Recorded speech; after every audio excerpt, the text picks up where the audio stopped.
एक बार महर्षि भृगु और अन्य मुनियों ने सरस्वती नदी के तट पर मिलकर यज्ञ का आयोजन किया। इस यज्ञ में नारद जी भी आए हुए थे। नारद जी ने सभी ऋषियों से पूछा कि आप लोग इस यज्ञ का फल किस देव को देना चाहते हैं।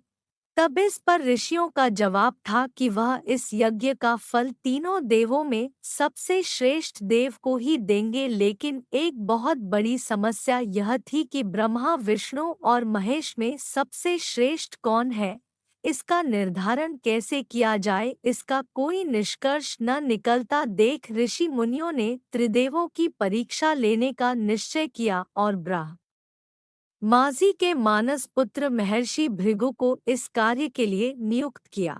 सबसे श्रेष्ठ देव की पहचान करने के लिए महर्षि भृगु सर्वप्रथम ब्रह्मा जी के पास गए। उन्होंने ब्रह्मा जी को न तो प्रणाम किया और न ही उनकी स्तुति की। यह देख ब्रह्मा जी क्रोधित हो गए। क्रोध की अधिकता से उनका मुख लाल हो गया, आंखों में अंगारे दहकने लगे। लेकिन फिर यह सोचकर कि ये उनके पुत्र हैं, उन्होंने हृदय में उठे क्रोध के आवेग को विवेक बुद्धि से शांत कर लिया। फिर वहां से महर्षि भृगु कैलाश पर्वत गए। देवाधिदेव भगवान महादेव ने देखा कि भृगु आ रहे हैं, तो वे प्रसन्न होकर अपने आसन से उठे और उनका आलिंगन करने के लिए अपनी भुजाएं फैला दी। किंतु उनकी परीक्षा लेने के लिए भृगु मुनि उनका आलिंगन अस्वीकार करते हुए बोले, महादेव, आप सदा वेदों और धर्म की मर्यादा का उल्लंघन करते हैं। दुष्टों और पापियों को आप जो वरदान देते हैं, उनसे सृष्टि पर भयंकर संकट आ जाता है। इसलिए मैं आपका आलिंगन कदापि स्वीकार नहीं करूंगा। उनकी बात सुनकर भगवान शिव क्रोध से तिलमिला उठे। उन्होंने जैसे ही त्रिशूल उठाकर उन्हें मारना चाहा, वैसे ही भगवती ने बहुत अनुनय विनय कर किसी प्रकार से उनका क्रोध शांत किया। फिर इसके बाद भृगु मुनि विष्णु के लोक वैकुंठ लोक गए। उस समय भगवान श्रीहरि देवी लक्ष्मी के साथ क्षीरसागर में विश्राम कर रहे थे।